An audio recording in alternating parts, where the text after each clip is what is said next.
नमस्ते वानर सेना।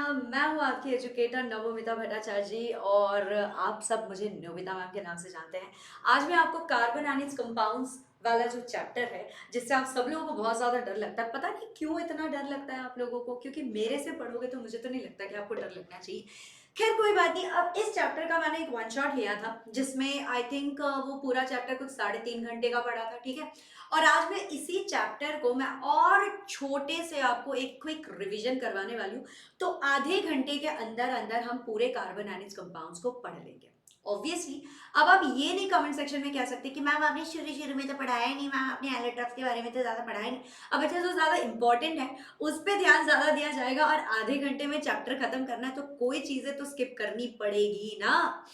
तो ध्यान से सुनना एंड तक, और अगर ये वीडियो पसंद आए तो लाइक जरूर कर देना, शेयर भी कर देना अपने दोस्तों के साथ, और जो है Nobita ma'am OP comment section में जरूर लिख देना। तो चलो बच्चे शुरू करते हैं, ठीक है। अब देखो सबसे पहली चीज ये होती है कि कार्बन हर जगह है, सबको पता है कार्बन जो है हर जगह है। वो चाहे आप खाने की बात कर लो, कपड़े की बात कर लो, मेडिसिन की बात करो, किताबों की बात करो, हर जगह आपको ये वर्सटाइल एलिमेंट कार्बन जरूर दिख जाएगा। अब अगर हम सच्ची सच्ची में कार्बन की बात करें तो कार्बन की एटॉमिक नंबर भाइयों और बहनों कितनी होती है? कार्बन की एटॉमिक नंबर होती है 6। और अगर इसके इलेक्ट्रॉनिक कॉन्फ़िगरेशन के बारे में पूछा जाए तो इसका इलेक्ट्रॉनिक कॉन्फ़िगरेशन कुछ इस तरह से लिखा जाता है 1s2 2s2 लिखा जाता है, ठीक है। 1s2 2s2 और फिर लिखा जाता है 2p2। अब आप सब लोग बोलोगे कि मैम आप तो अलग से लिख रहे हो। तो देखो बच्चा, ऐसा होता है कि जैसे ही आप क्लास 11th में पहुंच जाओगे तब आपको इलेक्ट्रॉनिक कॉन्फ़िगरेशन कुछ इस तरह से लिखनी पड़ती है। हालांकि अभी मैं आपको ये जरूर बता देती हूँ कि आपकी किताब में आप किस तरह से लिखते हो, K shell, L shell, M shell और एन शेल, इस तरह से लिखते हो, है कि नहीं? तो के शेल में आप लिख देना 2 और एल शेल में आप लिख देना 4। तो ये हो जाएगी आपकी कार्बन की इलेक्ट्रॉनिक कॉन्फ़िगरेशन, यानी कि कितने शेल में कितने इलेक्ट्रॉन्स है सिर्फ 2 और 4 लिखने से भी पता चल जाएगा। ठीक है बच्चे, इतना समझ आया? क्लियर ही होगा। चलो जी, आगे बढ़ते हुए अब देखो, हम सबको पता है कि कार्बन की जो एक नेचर जो है ना वर्सटाइल है। वर्सटाइल का मतलब क्या समझते हो? अंग्रेजी वर्ड है, बहुत ज्यादा हिचकिचाने की जरूरत नहीं होती। वर्सटाइल का मतलब होता है जो व्यक्ति ऑलराउंडर हो, जो व्यक्ति हर एक चीज कर ले। अब जैसे मुझे देख लो, एग्जाम्पल दे रही हूँ, जैसे मुझे देख लो, मैं जेई केमिस्ट्री पढ़ाती हूँ। अब मैं 9 10 भी पढ़ाना शुरू कर दिया, और इससे पहले मैं 6 to 8 क्लासेस को भी पढ़ाती थी। पता है क्यों? क्योंकि एक्चुअली में मैंने बीएड कर रखा है, मैंने बीएससी ट्रिपल मेजर कर रखा है फिजिक्स केमिस्ट्री मैथमेटिक्स में। इसके अलावा मैंने मास्टर्स कर रखा है और फिर मुझे रिसर्च फेलो भी मिला था आईआईटी गुवाहाटी से। तो जब इतनी सारी चीजें पढ़ ली तो मैंने सोचा कि 6 to 12 भी पढ़ा के देख ही लेते हैं, पढ़ा लिया। तो मेरे जैसा व्यक्ति जो 6 से लेके 12 तक सारी चीजें पढ़ा पाए, हम जैसे लोगों को कहते हैं वर्सेटाइल। पानी जैसा हर जगह मिल जाता है ना। तो कार्बन को भी अगर आप देखोगे तो कार्बन भी काफी वर्सेटाइल है, किसी के भी साथ जाके वो बॉन्ड जरूर बना लेता है। और इतने बॉन्ड बनाता है, इतने बॉन्ड बनाता है कि बॉन्ड बनाते बनाते इसने कुछ मिलियंस ऑफ कंपाउंड्स बना लिए। इतने कंपाउंड्स बना लिए कि पूरे के पूरे पीरियोडिक टेबल में जितने सारे एलिमेंट्स हैं, आपको पता है कितने एलिमेंट्स हैं? 121 एलिमेंट है शायद पूरे के पूरे। अभी 121 नहीं तो 118 एलिमेंट्स है। आउट ऑफ 118 एलिमेंट्स, सबका कंपाउंड्स अगर आप कैलकुलेट कर लो उसके बाद भी आपको दिखेगा कि कार्बन के कंपाउंड सबसे ज्यादा है। और वो क्यों? तो कार्बन का एटॉमिक नंबर जैसे कि मैंने बोल दिया है 6 है। इसकी एटॉमिक वेट होती है 12, क्योंकि इसके पास 6 न्यूट्रॉन्स होते हैं, 6 प्रोटॉन्स होते हैं, 6 इलेक्ट्रॉन्स तो ऑफ कोर्स होंगे, है ना। अब अगर जैसे मैंने अभी अभी थोड़ी देर पहले समझाया था कि ये देखो इसके इलेक्ट्रॉनिक कॉन्फ़िगरेशन, यानी कि के शेल में इसके पास 2 इलेक्ट्रॉन है और एल शेल में इसके पास 4 इलेक्ट्रॉन है। तो अब बच्चा, आप लोगों को इतना तो पता ही होगा ना कि जो नोबल गैसेस होते हैं वो नोबल गैसेस किसी के साथ भी मिलते जुलते नहीं है। बड़े ही नोबल, बड़े ही साधु संत जैसे व्यक्ति होते हैं, वो किसी के साथ भी मिंगल नहीं करते। तो ये नोबल गैसेस नोबल क्यों है? क्योंकि इनके पास आउटर मोस्ट शेल में, जैसे कि यहाँ कार्बन के पास 4 इलेक्ट्रॉन्स है ना, नोबल गैसेस के पास 8 इलेक्ट्रॉन होते हैं। जैसे ही किसी एलिमेंट को 8 इलेक्ट्रॉन अपने सबसे बाहर वाले शेल में मिल जाता है, वो स्टेबल हो जाते हैं। वो कहते हैं अब हमें लाइफ में कुछ नहीं चाहिए, अब हमें लाइफ में कुछ नहीं चाहिए, ऐसा ही कुछ वो कहते हैं। और इसीलिए अब आप देख सकते हो कि कार्बन क्या कर सकता है, क्योंकि उसके पास सिर्फ 4 इलेक्ट्रॉन है, या तो वो 4 इलेक्ट्रॉन दे सकता है किसी को, या तो वो 4 इलेक्ट्रॉन और किसी से ले सकता है, या फिर उन चारों के चारों इलेक्ट्रॉन्स को वो शेयर कर सकता है किसी और के साथ। और यही चीज को हम कहते हैं टेट्रावेलेंसी। क्या कहते हैं? इसी चीज को हम कहते हैं टेट्रावेलेंसी। टेट्रावेलेंसी का मतलब होता है कि 4 इलेक्ट्रॉन्स के साथ कुछ खेला करता है, ये 4 इलेक्ट्रॉन्स के साथ ये कोई खेला करता है। अब कार्बन जो है वर्सटाइल क्यों है, इतने सारे कंपाउंड्स क्यों बनाता है? क्योंकि इसकी एक और प्रॉपर्टी होती है जिसका नाम है कैटेनेशन। और एक तो अगर आप इसके साइज को देखोगे तो एटम जो है ना, ये काफी छोटा सा एटम भी है, बहुत बड़ा भी नहीं है, ये बहुत ही छोटा सा है, ठीक है। ऑलराइट, तो ये 3 चीजों के वजह से इसकी वर्सेटाइल नेचर होती है। आइए चलिए इसको समझते हैं और थोड़ा सा, लेकिन अभी कुछ ही देर में, ठीक है। अब हम पहले ये समझ लेते हैं कि कार्बन जो होती है ना, वो 2 स्टेट्स में एग्जिस्ट कर सकती है।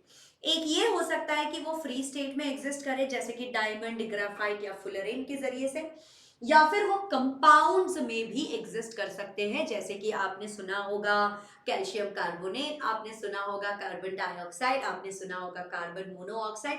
ऐसे चीजों का जो होता है, ऐसे ऐसे चीजों का नाम सुना है ना, उन चीजों को हम कहते हैं कंपाउंड या कंबाइंड स्टेट में, क्योंकि कार्बन जुड़ा हुआ है ऑक्सीजन के साथ, या तो कैल्शियम के साथ, है ना, या तो ऑक्सीजन के साथ 2 बार, ताकि वो कार्बन डाइऑक्साइड ही बन जाए, ठीक है। इतना समझ आ गया? तो कार्बन ऐसे ऐसे एग्जिस्ट कर सकता है। अब देखो, जब भी कार्बन जो है ना एलोट्रोप फॉर्म में डायमंड जैसा अगर रहेगा, तो इसकी स्ट्रक्चर कुछ इस तरह से होती है। ये होता है इसका स्ट्रक्चर। और ध्यान से देखो बच्चे, एक जो इलेक्ट्रॉन है, एक इलेक्ट्रॉन जो है या फिर एक बॉन्ड जो है ना, वो लूजली ऊपर ऐसे लटक रहा है, ठीक है। ये क्या कर रहा है? ये ऊपर जो है ना लटक रहा है, इसके साथ बॉन्ड बनाने वाला कोई नहीं है, इसके साथ बॉन्ड बनाने वाला कोई नहीं है। बाकी हर जगह हर किसी ने बॉन्ड बना दिया। और अगर आपने वन शॉट वाला वीडियो देखा होगा तो आपको याद होगा कि मैंने आपको बॉन्ड बना बना के दिखाया था, ठीक है। तो ये होती है डायमंड की बात।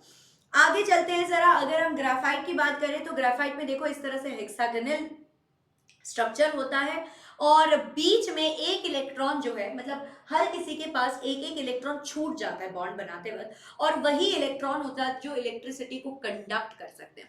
और ध्यान से देखो इस स्ट्रक्चर को, ये 2 लेयर के बीच में जो गैप है, इसके वजह से क्या होता है कि ये एक के ऊपर एक ऐसे सड़क सकते हैं, और ये एक स्लिपरी इन नेचर जैसा भाव, एक इमोशन आपको दिलाते हैं, एक वाइब आपको मिलता है कि ये जरा सा स्लिपरी है, फिसल रहा है हाथ से, ठीक है।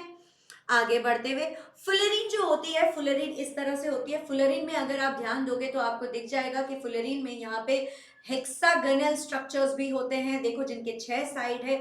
और अगर आप जरा सा ध्यान दोगे तो आपको ये भी दिख जाएगा कि यहाँ पे देखो एक पेंटागन भी है। तो फुलरीन्स के पास पेंटागन, जिसके 5 साइड और 6 साइड वाले हेक्सागन दोनों ही होते हैं, ठीक है, दोनों ही होते हैं। ये होता है फुलरीन।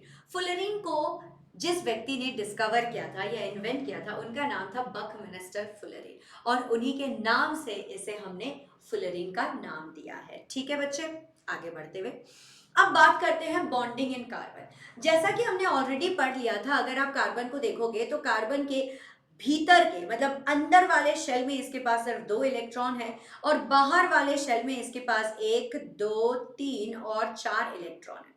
अब देखो कार्बन क्या कर रहा है कि 4 हाइड्रोजन के साथ इसने 4 जगह बॉन्ड बनाया है। ये हाइड्रोजन का एक इलेक्ट्रॉन, ये भी हाइड्रोजन का एक इलेक्ट्रॉन, ये भी हाइड्रोजन का एक इलेक्ट्रॉन, और ये भी एक हाइड्रोजन का इलेक्ट्रॉन। लेकिन आपको ये भी पता है कि हर एक हाइड्रोजन के पास एक ही इलेक्ट्रॉन होता है, तो इसीलिए इसने 4 इलेक्ट्रॉन को अपने साथ जोड़ लिया है। और पता है इससे क्या बना? ये इसने बनाया है CH4, जिसका नाम हम जानते हैं मीथेन होता है, ठीक है। इतना समझ आ रहा है सब लोगों को? इतना सब लोगों को समझ आ रहा है, हम होपिंग, ठीक है बच्चे। ऑलराइट, अब चलो आगे बढ़ते हैं और हम देखते हैं कि कोवलेंट बॉन्ड क्या होता है। देखो बच्चे, जब भी हम कोवलेंट बॉन्ड की बात करें तो कोवलेंट बॉन्ड सिंगल बॉन्ड भी हो सकता है, डबल बॉन्ड भी हो सकता है, और ट्रिपल बॉन्ड भी हो सकता है। अगर बात आए सिंगल बॉन्ड की तो आपको ये समझना पड़ेगा कि यानी कि इस कोवलेंट बॉन्डिंग में सिर्फ एक एक इलेक्ट्रॉन का, देखो ये अगर ऑक्सीजन का इलेक्ट्रॉन है तो ये वाला हाइड्रोजन का इलेक्ट्रॉन है। सिर्फ यहाँ पे भी आपको यही दिखाई दे सकता है कि अगर ये ऑक्सीजन का अगर ये ऑक्सीजन का इलेक्ट्रॉन है तो ये हाइड्रोजन का इलेक्ट्रॉन है। तो क्योंकि एक एक इलेक्ट्रॉन का लेन देन हुआ है तो यहाँ पे एक सिंगल बॉन्ड की फॉर्मेशन हो रही है। और ये मॉलिक्यूल कौन सा है? अरे अपना जल ही जीवन है वाला वाटर मॉलिक्यूल है। अब अगर आप कार्बन डाइऑक्साइड को देखोगे तो यहाँ आपको साफ दिखाई दे रहा होगा कि ऑक्सीजन की ये पिंकू पिंकू वाले इलेक्ट्रॉन्स और कार्बन के ये ग्रीन ग्रीन वाले इलेक्ट्रॉन्स, यानी कि दो दो इलेक्ट्रॉन, हर एक एटम यहाँ पे क्या कर रहा है, दो दो इलेक्ट्रॉन शेयर कर रहा है। और यहाँ पे आपको डबल बॉन्ड बनती हुई दिख जाएंगी। और इसीलिए इसका स्ट्रक्चर जब आपको ड्रॉ करना होगा तो आप ये देखो, सी कार्बन को आपने बीच में रखा, इधर आपने डबल बॉन्डेड एक ऑक्सीजन डाला और इधर भी आपने डबल बॉन्डेड एक ऑक्सीजन डाला। ठीक है, तो कितने इलेक्ट्रॉन्स टोटल में, कितने इलेक्ट्रॉन शेयर हो रहे बच्चा? दोनों साइड से अगर दो दो इलेक्ट्रॉन शेयर हुए यानी कि 4 इलेक्ट्रॉन शेयर हो गए हैं। ठीक है, अब यहां पे अगर बात करें ट्रिपल बॉन्ड की, कार्बन ट्रिपल बॉन्ड बना सकता है, लेकिन हम ये देख सकते हैं कि नाइट्रोजन नाइट्रोजन जब जुड़ता है, दो नाइट्रोजन के एटम जब एक साथ जुड़ जाते हैं तो वो क्या करते हैं, 3 इलेक्ट्रॉन्स को शेयर करते हैं। और ये 3 इलेक्ट्रॉन जब वो शेयर करते हैं तो आपको दिखता है कि एक ट्रिपल बॉन्ड इनके बीच में बनता है। क्या बनता है? एक ट्रिपल बॉन्ड इनके बीच में बनता है। अब जरा सा मेरे को बताओ कि इस ट्रिपल बॉन्ड में कितने इलेक्ट्रॉन शेयर हुए? वेरी गुड, 6 इलेक्ट्रॉन्स यहाँ पे शेयर हो रहे हैं। ठीक है, आगे बढ़ते हुए, चलो आगे बढ़ते हैं। अभी हम लोगों को कैटेनेशन, टेट्रावैलेंसी और स्मॉल साइज ऑफ कार्बन को और अच्छे से पढ़ना है। तो सबसे पहले हम बात समझते हैं टेट्रावैलेंसी की। टेट्रावैलेंसी क्या होती है? टेट्रावैलेंसी अभी हाल ही में आप लोगों ने एक्चुअली समझ लिया है कि टेट्रावैलेंसी का मतलब होता है जब जब कार्बन 4 इलेक्ट्रॉन शेयर करना चाहता है तब तब उसकी वैलेंसी 4 कहलाई जाएगी, क्योंकि कार्बन के पास सबसे बाहर वाले शेल में सिर्फ 4 इलेक्ट्रॉन है। तो अगर उसने 4 इलेक्ट्रॉन एक्सेप्ट कर लिया तो वो बहुत खुश हो जाएगा, उसके पास एक नोबल गैस वाली कॉन्फ़िगरेशन बन जाएगी। अगर उसने 4 इलेक्ट्रॉन किसी को दे दिया तो भी वो बहुत खुश हो जाएगा, और अगर उसने 4 शेयर कर लिए तो भी वो बहुत खुश हो जाएगा। लेकिन यहाँ पे गड़बड़ वाली बात तब आती है क्योंकि जब 4 इलेक्ट्रॉन वो लेना चाहता है किसी से, तो अभी मैंने आपको दिखाया था कि उसकी साइज बहुत छोटी है। तो क्योंकि साइज बहुत छोटी है तो ऑलरेडी जो इलेक्ट्रॉन्स है ना वो डर जाते हैं और वो कहते हैं कि भाई तू क्या कर रहा है, तू क्यों यहाँ पे आया है, तू क्यों ऐसा कर रहा है मेरे साथ। और जो आने वाले इलेक्ट्रॉन्स होते हैं ना उनको धक्का मार के वो भगा देते हैं, एक रिपल्शन हो जाती है उनके बीच में। ठीक है, और राइट, और अगर वो 4 इलेक्ट्रॉन खो दे तो उसके लिए बहुत एनर्जी लगती है कि एक एक करके आप चारों के चारों इलेक्ट्रॉन ले लो। और इसीलिए सबसे आसान काम कार्बन यही कर सकता है कि वो 4 लोगों से शेयर कर ले 4 इलेक्ट्रॉन अपना, ताकि इसका ऑक्टेट भी पूरा हो जाए, बहुत ज्यादा एनर्जी की जरूरत भी ना पड़े और ये खुश भी रहे बच्चे। ठीक है, तो देखो यहाँ पे भी फिर से मैंने CH4 वाला एग्जाम्पल यहाँ पे डाल दिया है। आगे बढ़ते हैं, अब हम जरा कैटेनेशन को समझते हैं। कैटेनेशन का मतलब होता है कि कार्बन क्या करता है बताएं, कार्बन अपने ही जैसे और एटम्स के साथ वो एक लंबा बॉन्ड बना सकता है, मतलब अपने ही एटम के साथ वो बॉन्ड बनाता चला जाता है, बॉन्ड बनाता चला जाता है, और इस तरह से एक लंबा सा चेन बना सकता है, एक ब्रांच्ड चेन बना सकता है, और तो और वो रिंग भी बना सकता है। ठीक है, और ये चीज आपको हर जगह दिखाई नहीं देती होगी। कार्बन सिर्फ और सिर्फ ये काम बहुत अच्छे से कर सकता है, बाकी लोग बहुत अच्छे से नहीं कर सकते। सिलिकॉन भी कई बार कर लेता है, सिलिकॉन भी काफी हद तक कर सकता है, लेकिन वो बहुत ज्यादा स्टेबल नहीं हो सकता है जितना कि कार्बन हो सकता है, क्योंकि एक तो कार्बन का साइज भी छोटा है ना, तो बहुत बढ़िया सा बॉन्डिंग हो जाती है और बॉन्डिंग काफी स्ट्रांग भी होती है, जल्दी से टूटती भी नहीं है। ठीक है, आगे बढ़ते हैं। अब देखो, बहुत सालों पहले, बहुत पुराने जमाने में लोगों को ऐसा लगता था कि ऑर्गेनिक कंपाउंड्स या फिर ऑर्गेनिक केमिस्ट्री की जब भी हम बात करते हैं तो ऑर्गेनिक केमिस्ट्री या ऑर्गेनिक कंपाउंड्स जो होते हैं वो सिर्फ और सिर्फ पेड़ पौधे या जानवरों से ही मिल सकते हैं। लेकिन बाद में फ्रेडरिक वोलर नामक एक व्यक्ति थे जिन्होंने क्या किया था, उन्होंने एक एक्सपेरिमेंट किया था और उन्होंने अमोनियम सायनेट जो कि एक इनऑर्गेनिक मटेरियल है उससे उन्होंने यूरिया बना लिया था। यूरिया बाय द वे बच्चे ऑर्गेनिक कंपाउंड है। तो उस समय ये मिथ फट गया था, लोग बहुत चक्का रह गए कि भाई ये चल क्या रहा है इस दुनिया में, इनऑर्गेनिक कंपाउंड से ऑर्गेनिक कंपाउंड कैसे बन गया, और ये सब लोगों को दिखा। उस दिन से लोगों ने ये जान लिया कि ऑर्गेनिक कंपाउंड सिर्फ और सिर्फ एनिमल्स और प्लांट्स में ही नहीं, लेबोरेटरी में भी बनाई जा सकती है। अब कार्बन के वो कंपाउंड जिनका नाम आप सुनते रहते हो बहुत ज्यादा, जैसे कि कार्बाइड्स हो गए, ऑक्साइड्स ऑफ कार्बन हो गए, कार्बन मोनोऑक्साइड, कार्बन डाइऑक्साइड, और तो और carbon carbonates and hydrogen carbonates जैसे जो कंपाउंड्स होते हैं, इनको हम ऑर्गेनिक केमिस्ट्री में नहीं पढ़ते। ये इनऑर्गेनिक होते हैं। ऑर्गेनिक कंपाउंड्स में हम पढ़ते हैं alcohol, ester, carboxylic acid, ketones, है ना। ये सारी चीजें जो है ये हम ऑर्गेनिक कंपाउंड्स में, ऑर्गेनिक केमिस्ट्री में पढ़ते हैं। लेकिन ये जो है चीजें जैसे कि carbide, sodium carbonate, sodium hydrogen carbonate, calcium hydrogen carbonate, carbon oxide, monoxide, carbon dioxide, ये हम इनऑर्गेनिक में ही पढ़ते हैं।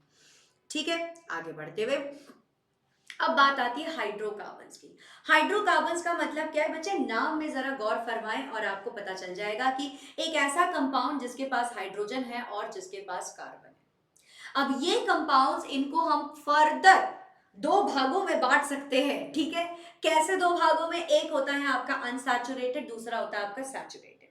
सैचुरेटेड का मतलब एल्केन्स, क्या करना है, सा बोलो, सा, सैचुरेटेड एल्केन्स, सा। ठीक है, ऑलराइट। अब आओ जरा अनसैचुरेटेड में, तो अनसैचुरेटेड में आपको मिल जाएगा एल्कीन्स और एल्काइंस। ठीक है, ऑलराइट। अब देखो इसको याद कैसे रखना है। ठीक है, ए, क्योंकि यहां पे नाम में है ए, नाम में है ए, तो आपको याद रखना ए मतलब एक, है ना, तो सिंगल बॉन्ड यहां पे। ठीक है, देखो ई जब आप लिखते हो, ई जब आप लिखते हो तो ई के देखो छोटे छोटे, देखो यहाँ पे दो डंडे बन गए ना, एक ऊपर वाला हिस्सा इस तरह से और एक नीचे वाला हिस्सा इस तरह से, तो इसमें डबल बॉन्ड।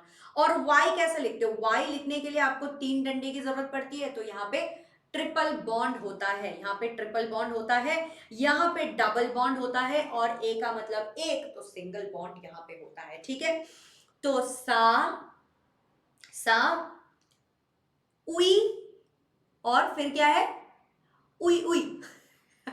ऐसे मजाक कर रहे हो, इसको इस तरह से मत याद रखना, वैसे याद हो ही जाना चाहिए, बस सा याद रखना, और बाकी आपको याद रहना चाहिए कि अनसैचुरेटेड में डबल बॉन्ड और ट्रिपल बॉन्ड होता है। ठीक है, आगे बढ़ते हैं बच्चे।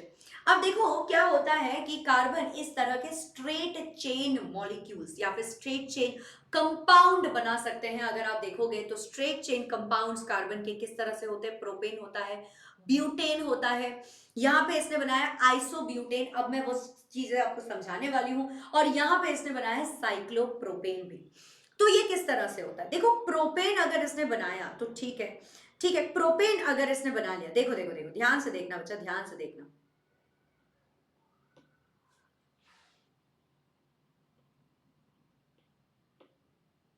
हाँ, अब देखो ध्यान से जरा, मैं आपको ये समझाना चाहती हूं कि अगर कार्बन ने तीन कार्बन की एक चेन बनाई, अब इस तीन कार्बन के चेन में क्या मैं ऐसा कुछ कर सकती हूँ कि इसको जो है यहाँ पे मैं लेके आ गई और फिर जो है इसको मैंने रोटेट करके इस तरह से कुछ लिख दिया। अब चाहे मैं इसे इस तरह से लिखूं या फिर मैं उस तरह से लाइन बनाऊं, does not differ at all, क्योंकि यहाँ पे जब भी आप काउंट करोगे आपको जो है ये 1 2 3 ऐसे ही काउंट करना पड़ेगा। एम आई राइट बच्चे, यस, आपको जो है ये 1 2 3 इसी तरह से काउंट करना पड़ेगा। तो डजेंट मैटर आप इन तीनों कार्बन को किस तरह से लगाओ, वेरी गुड, ये समझ गए होंगे आप, वेरी नाइस, ठीक। लेकिन अगर आपके पास 5 कार्बन की चेन बन जाती है, 1 2 3 और 4 भी आपके पास हो गई है, ठीक है, और आपने यहाँ पे 5 भी लिख लिया, चलो ठीक है, बहुत बढ़िया। अब इसी को आप इस तरह से भी तो लिख सकते हो ना, 3 कार्बन यहाँ डाल दिया और एक कार्बन आपने यहाँ कर दिया और एक कार्बन आपने यहाँ कर दिया, लिख सकते हैं हम, ऐसा भी लिख सकते हैं, या तो फिर हम ऐसा भी कर सकते हैं कि इसको यहाँ से हटा देते हैं और दूसरे कार्बन को हम यहाँ चिपका देते हैं, ये भी हम कर सकते हैं। है ना। तो इस तरह से जब एक लंबी सी चेन बन जाए उसको आप ब्रांच आउट कर सकते हो, जैसे कि पेड़, ठीक है। आपने देखा होगा कि जो नारियल वाला पेड़ है ना वो इस तरह से यूं यूं यूं यूं यूं लंबा होता ही रहता है। लेकिन आप एक बार सोचो कि बरगद के पेड़ के आपने जड़े देखे, अगर वो सारे जड़े एक साथ इकट्ठा एक लंबी लाइन बनाते तो भाई हम तो पूरा पृथ्वी कवर कर लेंगे। आपका घर कवर हो जाएगा यूं यूं यूं यूं यूं यूं यूं यूं लंबा लंबा अगर खींचते रहो, एक तार की तरह उसे खींचते रहोगे तो। लेकिन वो क्या करता है, वो अपने आप को और स्ट्रांग बनाने के लिए वो क्या करता है, इस तरह से ब्रांच फैला लेता है, शाखाएं और फैला लेता है, ताकि उसको तोड़ते वक्त उसको कोई हग भी ना कर पाए, उसको कोई टच भी ना कर पाए। बरगद का इतना ज्यादा यू नो एक क्या होता है, एक वाइब होती है बरगद की, है ना, जो किसी और के पास नहीं होता। तो ठीक इसी तरह इस कार्बन को देखो, इसने भी क्या किया, इसने अपनी शाखाएं फैला ली और इस तरह से इसने अपना एक एक वाइब बना दिया है कि अब इसको तोड़ते हुए भी आपको जरा सा डर लगेगा कि कहां से तोड़ू मैं। और जैसे जैसे जो है ना आप अगर चेन को बढ़ाते रहो, अब मान लो कि आपने जो है ना आपके पास 6 कार्बन की चेन थी, मान लो 1 2 3 4 5 6, है ना। इस 6 कार्बन को आप मुझे बताओ, क्या इस 6 कार्बन को आप इस तरह से लिख सकते हो, 1 2 3, ठीक है, फिर यहां पे लिख दो 4, यहां पे लिखो 5, यहां पे लिखो 6। क्या ये इस तरह से लिखा जा सकता है? बिल्कुल लिखा जा सकता है। क्या हम इसे इस तरह से लिख सकते हैं कि 4 कार्बन को इस तरह से ले लिया, 1 कार्बन इधर 1 कार्बन इधर, ये भी हो सकता है। तो धीरे धीरे क्या आप देख रहे हो कि ये ना गोल बनने की कोशिश कर रहा है, ये गोल बनने की कोशिश कर रहा है। देखो यहाँ पे अगर एक और बॉन्ड में लगा दूं तो ये गोल बन जाएगा, है ना। हालांकि मैं लगा नहीं सकती क्योंकि हो सकता है कि यहाँ पे हाइड्रोजन हो, ये गोल बनने की कोशिश करता रहता है। तो एग्जैक्टली माय पॉइंट बच्चे, जब बहुत लंबी लंबी चेन बनती रहती है और जब वो शाखाओं में डिवाइड करते रहते हैं, शाखाओं में डिवाइड होते रहते हैं, तो इनका एक और इच्छा होता है कि क्यों ना हम जरा रिंग बना ले, क्यों ना हम जरा रिंग बना ले। और इसी तरह देखो साइक्लोहेक्सेन भी बन गया है, साइक्लोपेंटेन साइक्लोप्रोपेन भी बन गया है, ठीक है। ऑलराइट बच्चे, इतना समझ आ ही गया होगा आप लोगों को। साइक्लो मतलब एक रिंग बनाने की कोशिश इसकी बनी रहती है, ठीक है। अब अगर मैं एल्केन की बात करूं, एल्केन में सबसे पहला जो मेंबर होता है एल्केन का, उसका नाम है मीथेन। फिर आता है आपका इथेन, फिर आता है आपका प्रोपेन, फिर आता है आपका ब्यूटेन, फिर आता है आपका पेंटेन, फिर आता है आपका हेक्सेन और हेप्टेन और फिर ऑक्टेन, फिर नॉनेन, फिर डेकेन। अब तो ये चलता रहता है, ये सिलसिला चलता ही रहता है, चलता ही रहता है, ठीक है। लेकिन अगर बच्चे हम बात करते हैं एल्कीन की, जहां पे डबल बॉन्ड होनी चाहिए, तो बच्चे आप मेरे को बताओ कि क्या आप एक कार्बन के साथ डबल बॉन्ड 2 हाइड्रोजन के साथ कर सकते हो? नहीं। एक कार्बन 2 हाइड्रोजन के साथ 2 सिंगल सिंगल बॉन्ड बनाएगा, वो एक डबल बॉन्ड नहीं बनाएगा। तो दो कार्बन का होना जरूरी है एक डबल बॉन्ड के एग्जिस्टेंस के लिए। और इसीलिए एल्कीन का जो पहला मेंबर होता है वो होता है इथीन, वो मीथीन नहीं होता है। मीथीन एग्जिस्ट नहीं कर सकता है क्योंकि मीथीन के पास सिर्फ एक कार्बन है, वो डबल बॉन्ड बनाएगा तो बनाएगा किसके साथ आखिर? नहीं बना सकता। और इसीलिए सबसे पहला जो मेंबर होता है उसका नाम होता है इथीन, फिर प्रोपीन, फिर ब्यूटीन, फिर पेंटीन, हेक्सीन, हेप्टीन, ओक्टीन, नोनीन, है ना, डिकीन, इस तरह से चलता रहता है।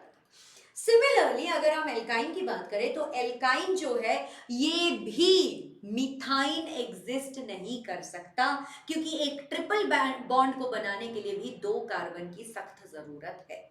तो यहाँ पे भी ये इथाइन जो है ये आपका पहला मेंबर होता है और फिर सिलसिला शुरू होता रहता है प्रोपाइन, ब्यूटाइन, पेंटाइन और इन सब का, ठीक है। हाँ जी, चलो आगे बढ़ते हैं। अब देखो नोमेनक्लेचर हम कैसे करते हैं। नोमेनक्लेचर हमें जब भी करना होता है तो सबसे पहले एक रूट वर्ड होता है। रूट वर्ड होता है आपका eth, prop, but, pent, hex, hept, oct, non, ये होता है आपका रूट वर्ड। फिर आता है आपका एक सफिक्स। वो सफिक्स में आपके पास 2 सफिक्स होते हैं, एक होता है आपका प्राइमरी सफिक्स और दूसरा होता है आपका सेकेंडरी सफिक्स। तो प्राइमरी सफिक्स में आप nature of the carbon chain लिखते हो, यानी कि क्या आपके पास डबल बॉन्ड है या आपके पास ट्रिपल बॉन्ड है, ये आपको लिखना होता है। और सेकेंडरी सफिक्स में आप फंक्शनल ग्रुप, यानी कि अगर अल्कोहल है, सबको पता है अल्कोहल का क्या होता है functional group, yes functional group में आप लगाते हो ओल, अगर वो कीटोन है तो ओ एन ई ओन, अगर वो कार्बोक्सिलिक एसिड है तो ओइक एसिड, अगर वो एल्डिहाइड है तो एल, ये चीजें हम लगाते हैं यहाँ पे। और प्रीफिक्स तो बच्चे प्रीफिक्स होता है, प्रीफिक्स में हम पोजीशन लिखते हैं कि अगर अल्कोहल है तो कहाँ पाया जाता है, अगर डबल बॉन्ड है तो डबल बॉन्ड कहाँ पाया जा रहा है, अगर आपने कार्बोक्सिलिक एसिड डाला हुआ है तो वो हमेशा ही फर्स्ट पोजीशन पे होता है बच्चा, ये ध्यान रख लेना। अगर फंक्शनल ग्रुप आपके पास कार्बोक्सिलिक एसिड है तो वो हमेशा सबसे पहला पोजीशन लेगा, उसकी प्रायोरिटी उसको सेट की गई है और उसकी प्रायोरिटी हमेशा नंबर 1 पे रहती है। आया समझ? ठीक है। अब देखो रूट वर्ड क्या होता है, जैसे कि मैंने कहा रूट वर्ड आपका होता है मेथ, एथ, प्रोप, ब्यूट, पेंट, हेक्स, ये सारी चीजें रूट वर्ड होती है। प्राइमरी सफिक्स में आप सिंगल बॉन्ड, डबल बॉन्ड या ट्रिपल बॉन्ड, या तो वो एथेन प्रोपेन होगा, या तो वो ब्यूटीन पेंटीन होगा, या तो वो हेक्साइन हेप्टाइन, ऐसे सफिक्स आपके पास हो सकते हैं। ठीक है, आगे बढ़ते हुए बच्चा अब देखो मैं आपको जरा होमोलोगस सीरीज और उनके फॉर्मूला दिखा देती हूँ आप लोगों को बच्चे, तो जरा ध्यान देना यहाँ पे। अगर मीथेन है आपके पास उसकी फॉर्मूला होती है CH4, अगर आपके पास इथेन है तो उसकी फॉर्मूला होती है C2H6, अगर आपके पास प्रोपेन है तो C3H8, अगर ब्यूटेन है तो C4H10, अगर पेंटेन है तो C5H12 और अगर हेक्सेन है तो C6H14। अब जरा ध्यान से देखो यहाँ पे इनको जनरल फॉर्मूला आपको दिख जाएगा, इनका जनरल फॉर्मूला है CnH2n+2, यानी कि जितना भी कार्बन आप लोगे उसका 2 मल्टीप्लाई करो और साथ में 2 जोड़ दो, तब आपको नंबर ऑफ हाइड्रोजन एटम्स उस जगह उस फॉर्मूला में आपको मिल जाएगी। ठीक है, आगे बढ़ते हुए बच्चे एल्कीन को देखो। एल्कीन में जैसे कि मैंने कहा मिथीन मिथाइन नहीं होता है, एग्जिस्ट ही नहीं करता है। अगर आप इथीन देखते हो तो इथीन की फॉर्मूला हो जाएगी C2H4, प्रोपीन की फॉर्मूला होती है C3H6, ब्यूटीन की फॉर्मूला होती है C4H8, पेंटीन की होती है C5H10। ठीक है, और यहाँ पे देखते देखते आपको मालूम चल जाता है कि इसका फॉर्मूला हो जाता है CnH2n, यानी कि जितने भी कार्बन एटम्स है two multiplied with that many number आपको हाइड्रोजन एटम बता देगा। ठीक है, आगे बढ़ते हुए एल्काइन पे आते हैं। एल्काइन पे आपके पास है इथाइन जिसका नाम होता है C2H2, propyne C3H4, butyne C4H6, pentyne C5H8 और हेक्साइन हो गया है आपका C6H10, यानी कि इनकी फॉर्मूला, इनकी जनरल फॉर्मूला होती है CnH2n-2, यानी कि जितने नंबर ऑफ कार्बन एटम्स है आपके पास 2 से मल्टीप्लाई करो उतने नंबर ऑफ कार्बन एटम को और फिर माइनस कर दो 2 से, तब आपको नंबर ऑफ हाइड्रोजन एटम्स में मिल जाएगा। ठीक है, आगे बढ़ते हुए बच्चा अब हम समझना चाह रहे हैं कि एल्काइल ग्रुप क्या होती है। देखो आपको पता है कि मीथेन की फॉर्मूला होती है CH4, यानी कि कार्बन एक है लेकिन हाइड्रोजन 4 है।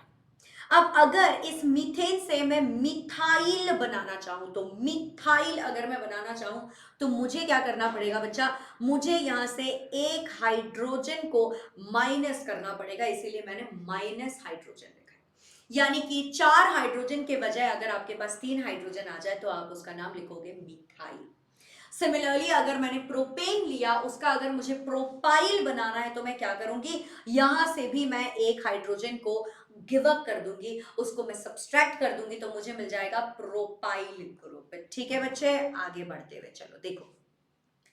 अब देखो अगर आपके पास 2 मिथाइल ब्यूटेन अगर है, ठीक है, तो 2 मिथाइल ब्यूटेन का आप इस तरह से एक चेन बना सकते हैं। ठीक है, और अगर अगर आपके पास 2 मिथाइल प्रोपेन है तो इस तरह से आपने 3 कार्बन का एक चेन बनाया। तो क्या आप मतलब समझ पा रहे हैं कि आपको हमेशा जो है, देखो आप ये भी कर सकते थे कि 1 2 3, ये भी कर सकते थे आप 1 2 3 इस तरह से भी कर सकते थे, तो कहीं से भी कर लो आपको मिल तो रहा था 3 ही कार्बन का सबसे लंबा चेन। सिमिलरली यहाँ पे भी देखो, यहाँ पे भी क्या हो सकता था कि आप यहाँ से शुरू कर सकते थे और 1 2 3 4 बन सकता था। ठीक है, या तो फिर आप यहां से शुरू कर देते 1 2 3 4, ये भी बन सकता था। लेकिन अगर आपने यहां से कैलकुलेट करके सिर्फ 3 कार्बन कैलकुलेट किया होता तो फिर ये गलत हो जाता, क्योंकि आपको चाहिए सबसे लंबा वाला कार्बन का चेन। आ गया समझ? अब देखो बच्चा, आपके पास जो कंपाउंड है उसका फॉर्मूला और फंक्शनल ग्रुप क्या होता है, इसे समझ लो ध्यान से।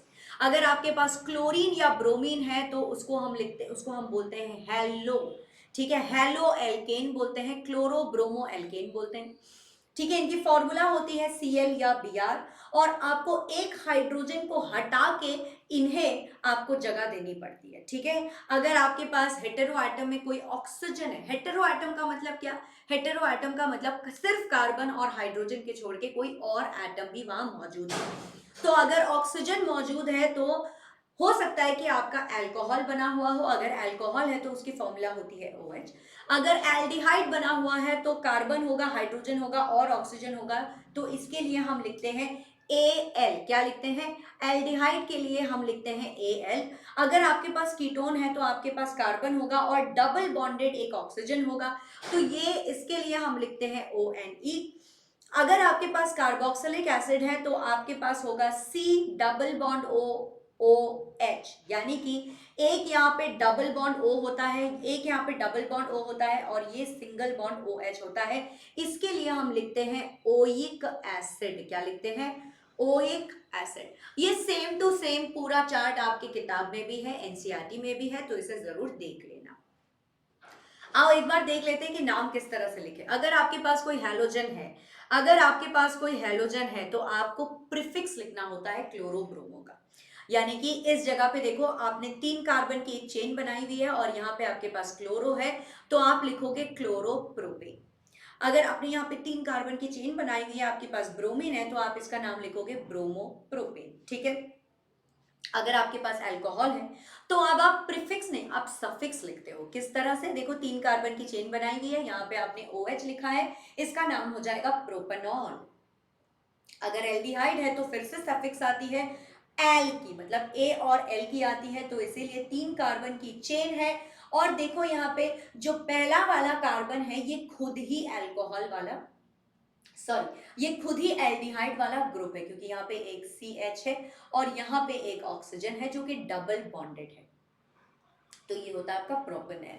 अगर मैं बात करूं कीटोन की, तो यहाँ पे भी आपको सफिक्स लगाना होता है ONe का। और ध्यान से देखो बच्चा, यहाँ पे भी आपने क्या किया है, आपने 3 कार्बन की जो चेन बनाई है और ये जो कीटोन जो है ये देखो बीच में है C डबल बॉन्ड O बना हुआ है, ये C डबल बॉन्ड O, तो इसका नाम हो जाएगा प्रोपेनॉल। और लास्ट में अगर हम देखें कार्बोक्सिलिक एसिड को, तो इसकी सफिक्स होती है ओइक एसिड। तो ध्यान से देखो, इसे ट्रिपल बॉन्ड C है और जो पहला पोजीशन जो है कार्बन का वो खुद ही कार्बोक्सिलिक एसिड वाला ग्रुप है, जहाँ पे कि C और OH एक सिंगल बॉन्ड से जुड़े हैं और यहाँ पे एक कार्बन जो है ऑक्सीजन के साथ डबल बॉन्डेड है, तो इसे हम कह देंगे प्रोपेनोइक एसिड, ठीक है। अब अगर मैं बात करूं केमिकल प्रॉपर्टीज ऑफ हाइड्रोकार्बन, तो क्या लगता है आपको, क्या ये हाइड्रोकार्बन्स जलते होंगे आग में? जी हाँ बिल्कुल। कार्बन का हर एक कंपाउंड जो है प्रिटी मच ऑलमोस्ट सारे सारे कंपाउंड्स जो होते हैं वो जलते हैं, वो कंबशन रिएक्शन देते हैं, यानी कि वो ऑक्सीजन के साथ जुड़ जाते हैं और जुड़ने के बाद आपको आग भी मिलेगा, आपको धुआं भी मिलेगा। तो अगर आपके पास कोई सैचुरेटेड हाइड्रोकार्बन है तो आपको एकदम बिल्कुल सा साफ नीले रंग का फ्लेम दिखाई देगा। अगर आपके पास कोई अनसैचुरेटेड हाइड्रोकार्बन है तो वहां आपको कुछ येलो फ्लेम और काफी सारा काला धुआं भी देखने को मिल सकता है, ठीक है। कंबशन रिएक्शन को हम किस तरह से लिखते हैं, हम यहाँ पे देखो CH4 मीथेन ले लिया है, हमने यहाँ पे 2 मोल ऑक्सीजन को जोड़ दिया है और जोड़ने के बाद हमें यहाँ पे मिला कार्बन डाइऑक्साइड और साथ में कुछ अमाउंट ऑफ पानी। ऑफ कोर्स हीट और लाइट भी निकल के आई होगी। दूसरा रिएक्शन होता है सब्स्टिट्यूशन का। सब्स्टिट्यूशन का क्या मतलब है बच्चा, मतलब एक को दूर हटा के दूसरे ने जगह ले ली। तो यहाँ पे आपके पास मीथेन था और जब आपने यहाँ पे Cl2 यानी कि क्लोरीन का एक मॉलिक्यूल आप यहाँ पे जोड़े तो क्या हो जा रहा है, क्या ये कंबशन हुआ होगा? ये बिल्कुल भी कंबशन नहीं होता है, इसे हम कहते हैं सब्स्टिट्यूशन रिएक्शन मेरे बच्चे। और यहाँ पे देखो ये CH4 से ये एक्चुअली में पता है क्या बन जाता है, ये बन जाता है आपका CH3, 1 सेकेंड सॉरी, ये बन जाता है आपका CH3Cl और साथ में मिल जाता है आपको हाइड्रोक्लोरिक एसिड, क्योंकि यहाँ आप देख सकते हो कि 2 क्लोरीन है, ठीक है, कुछ इस तरह से बनता है। और अगर मैं बात करूं एडिशन रिएक्शन की, तो निकल एक कैटलिस्ट है। निकल इस रिएक्शन को तेजी से आगे बढ़ाता है। यहाँ पे आपने पहले लिया है इथीन, मतलब कि एक एल्कीन जिसके पास एक डबल बॉन्ड हो, और जैसे ही आपने हाइड्रोजन यहाँ पे ऐड किया तो क्या हुआ है, यहाँ पे इन्होंने दो हाइड्रोजन अपने आप के साथ जोड़ लिए और ये इथेन बन गए हैं। क्या बन गए हैं? इथेन बन गए हैं। ठीक है, अब हम आते हैं हमारे आखिरी पड़ाव पे। तो मेरे को और बस 5 मिनट चाहिए होगा। आई एम वेरी सॉरी, ये 30 मिनट्स में तो कवर नहीं हो रहा है, 40 मिनट में शायद हो जाए। देखो, एथेनॉल और एथेनॉइक एसिड, ये स्ट्रक्चर ध्यान से देख लो बच्चा। यहाँ पे देखो, ये एथेनॉल है जिसके पास OH है, और ये देखो आपका एथेनॉइक एसिड होता है जहां पे दो कार्बन है, डबल बॉन्डेड एक ऑक्सीजन है और एक सिंगल बॉन्डेड हाइड्रोजन है। ध्यान से समझना है इसको। एथेनॉइक एसिड में एक डबल बॉन्डेड ऑक्सीजन होता है, और यहाँ पे जो होता है, यहाँ पे आपके पास सिंगल बॉन्डेड ऑक्सीजन होता है। ठीक है, तो ये हो जाएगा CH3, C double bond O, और यहाँ पे आपको एक और ऑक्सीजन लगाने की जरूरत है, ये होता है CHO। ठीक है, तो COOH CH3, ये होता है एथेनॉइक एसिड का फॉर्मूला। ठीक है, अब जरा इनके रिएक्शन को देखते हैं। जरा इनके रिएक्शन को बहुत ध्यान से देखो बच्चा। अगर एथेनॉल आपके पास है, एथेनॉल अगर आपके पास है, तो यहाँ पे जैसे ही आप कॉन्सेंट्रेटेड सल्फ्यूरिक एसिड लोगे 180 डिग्री सेल्सियस में, और आपको ये एक्सेस अमाउंट में लेना है, तो एथेनॉल से जो ये वाटर मॉलिक्यूल है, देखो एक हाइड्रोजन यहाँ, एक हाइड्रोजन यहाँ, बीच में एक ऑक्सीजन है, तो मतलब पानी निकल जाएगा। अब चाहे मैं HOH लिखूं, चाहे मैं H2O लिखूं, बात तो बराबर है ना।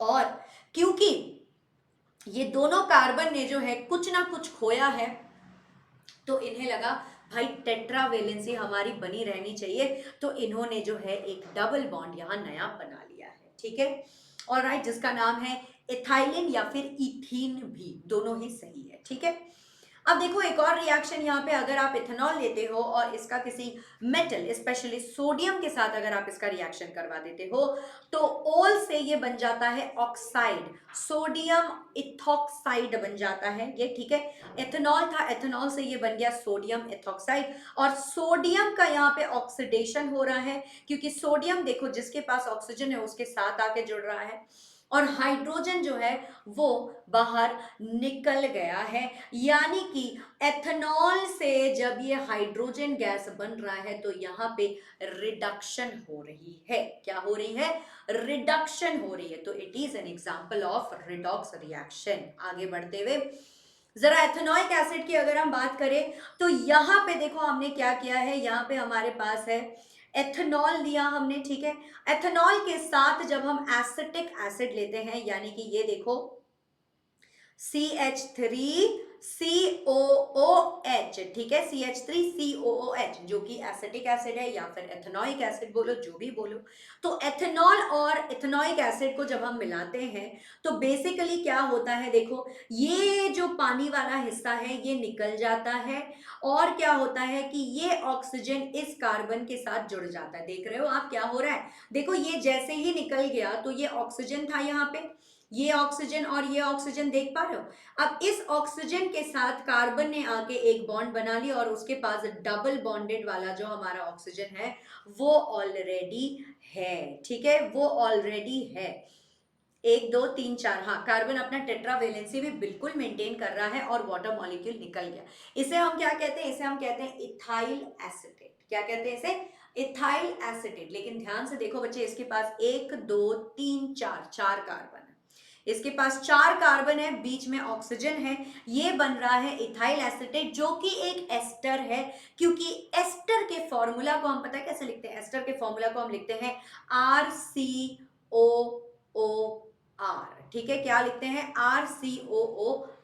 ठीक इस तरह से लिखते हैं। ठीक है, तो ये एस्टरिफिकेशन हो रहा है, मतलब एथेनॉल और एथेनॉइक एसिड को अगर जोड़ दोगे तो ये एक एस्टर बन जाता है। ठीक है, अब अगर एथेनॉइक एसिड के सोडियम हाइड्रोक्साइड के साथ हम रिएक्शन करवाएं, तो ये बन रहा है सोडियम एथेनॉइड, CH3COONA। बार बार ध्यान से देख लो बच्चा, CH3CH2ONA जो है ये सोडियम इथॉक्साइड है, CH3COONA आपका सोडियम एथेनॉइड है, CH3CH2ONA मतलब 2 कार्बन 5 हाइड्रोजन 1 ऑक्सीजन, ठीक है, 2 कार्बन 5 हाइड्रोजन 1 ऑक्सीजन और 1 सोडियम मिलके बना रहा है सोडियम इथॉक्साइड, और 2 कार्बन 2 ऑक्सीजन 3 हाइड्रोजन मिलके बनाता है सोडियम इथेनॉइड, ठीक है, सोडियम इथेनॉइड बना रहा है, ठीक है, ओके, ऑलराइट। चलो आगे बढ़ते हुए अब जरा देखो, अगर मैं एस्टर एक ले लूं, ठीक है, एस्टर एक ले लो, देखो बच्चा अभी मैंने बोला था, देखो RCOOR,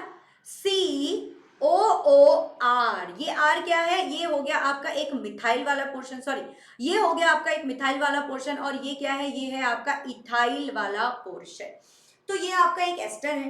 इस एस्टर को अगर आपने सोडियम हाइड्रोक्साइड के साथ मिलाया तो आपको ये दोबारा क्या देगा, ये देगा आपको सोडियम एथेनॉइड, और साथ में एथेनॉल क्या मिल जाएगा आपको, सोडियम एथेनॉइड और साथ में एथेनॉल मिल जाएगा आपको। ये रिएक्शंस बच्चे प्लीज अपने किताब में एक एक बार और लिख के पढ़ लेना, आपको बहुत आसानी होगी। अब यहाँ देखो, ये है आपका फिर से एसिटिक एसिड या फिर एथेनॉइक एसिड, ठीक है, CH3COOH, साथ में अगर आपने सोडियम हाइड्रोजन कार्बोनेट या फिर सोडियम बाइकार्बोनेट को जोड़ दिया तो आपको क्या मिल जाएगा, सोडियम एथेनॉइड फिर से मिलेगा, साथ में मिलेगा वाटर और साथ में मिलेगा कार्बन डाइऑक्साइड, ठीक है। अब यहाँ देखो, यहाँ आपके पास एथेनॉइक एसिड है, साथ में अगर आपने सोडियम कार्बोनेट को मिलाया तो आपको यहाँ पे क्या मिल रहा है बच्चा, 2CH3COONA, ये क्या होती है, ये सोडियम एथेनॉइड है या सोडियम एथॉक्साइड है, जल्दी से कमेंट सेक्शन में बताओ, बहुत ही आसान है, दिख ही रहा होगा आपको यहाँ पे, और यहाँ पे भी आपको कार्बन डाइऑक्साइड और वाटर मिल जाएगा, ठीक है। आगे बढ़ते हुए लास्ट पीस है हमारा, लास्ट पीस बच्चा इसे देखो जरा ध्यान से, सोप। देखो सोप क्या होता है, सोप में आपके पास एक हाइड्रोफोबिक ग्रुप होता है, फोबिक, फोबिक यानी कि फोबिया, जिस चीज से डर लगता है, तो हाइड्रो से डरने वाला यानी पानी से डरने वाला पूंछ, और हाइड्रोफिलिक यानी कि पानी से प्यार करने वाला आपका सर, ठीक है, पानी से प्यार करने वाला सर और पानी से दूर रहने वाला भागने वाला पूंछ, समझ आए, समझ आया इस चीज को, समझ गए। अब देखो आप क्या करते हो, ठीक है ना, आप लोग क्या करते हो, आप लोग छोड़ो, मैं आपको बताती हूँ कि आपने कभी बिल्ली के ऊपर अगर पानी डाला होगा तो बिल्ली जो है ना, बिल्ली अपना पूंछ उठा के गुम करके भागेगी, है ना, क्यों, तो इससे याद रखना है कि बिल्लियों को पानी पसंद नहीं है और वो पूंछ उठा के भागती है, तो पूंछ, पूंछ क्या है, हाइड्रोफोबिक है, पूंछ को पसंद नहीं है पानी। लेकिन आप सर, सर जिस दिन हम क्या करते हैं, जिस दिन हम सर धो के नहाते हैं उस दिन कितना रिलैक्स मूड होता है ना, तो इससे याद रख लेना कि सर भिगो के अगर आपने नहाया तो रिलैक्सेशन हो रहा है, मतलब बहुत ही अच्छा लग रहा है, प्यार हो जाता है उस समय, है ना, प्यार हो जाता है अपने आप से कि भाई wow wow wow I took a shower today, है ना। तो यहां से याद रख लेना हाइड्रोफिलिक हेड, यानी कि सर को पानी पसंद है, पूंछ को पानी नहीं पसंद है, ठीक है। ये होती है आपकी साबुन का स्ट्रक्चर। अब क्या करते हैं, देखो जैसे आपने साबुन को डाला, मतलब साबुन को अगर आपने पानी में डाला, मान लो कहीं पे कोई धूल मिट्टी जैसी कुछ है, तो ये सारे पूंछ जो है ना, ये पानी से दूर भागते हैं, ये पानी से दूर भागते हैं, और ये कहाँ चले जाते हैं, वो धूल मिट्टी और जो तेल तेल वाले जो स्पॉट्स होते हैं ना, उनके तरफ चले जाते हैं, ये कहाँ चले जाते हैं, उनके तरफ चले जाते हैं। और जो सर है उसको तो पानी पसंद है, तो वो सर जो है ना वो पानी के तरफ ही रहता है। अब सर को पानी पसंद है, पूंछ को पानी नहीं पसंद है, तो इन दोनों के बीच में जो भी घमासान युद्ध हो रहा होता है, सर कहता है भाई मेरे को तो पानी पसंद है, और धीरे से जो है ये धूल मिट्टी को निकाल के लेके आ जाता है, और इस तरह से एक स्ट्रक्चर बनाते हैं। देखो पूंछ अंदर सर बाहर, पूंछ अंदर सर बाहर, इस चीज को जब ये ऐसे सर्कुलर फॉर्म में बना लेते हैं तो इसे हम क्या कहते हैं, इसे हम कहते हैं माइसेलर स्ट्रक्चर। बहुत बढ़िया, तो माइसेल में तो कोई आप लोगों को टेंशन होना नहीं चाहिए, बहुत ही आसान सी चीज है, ठीक है।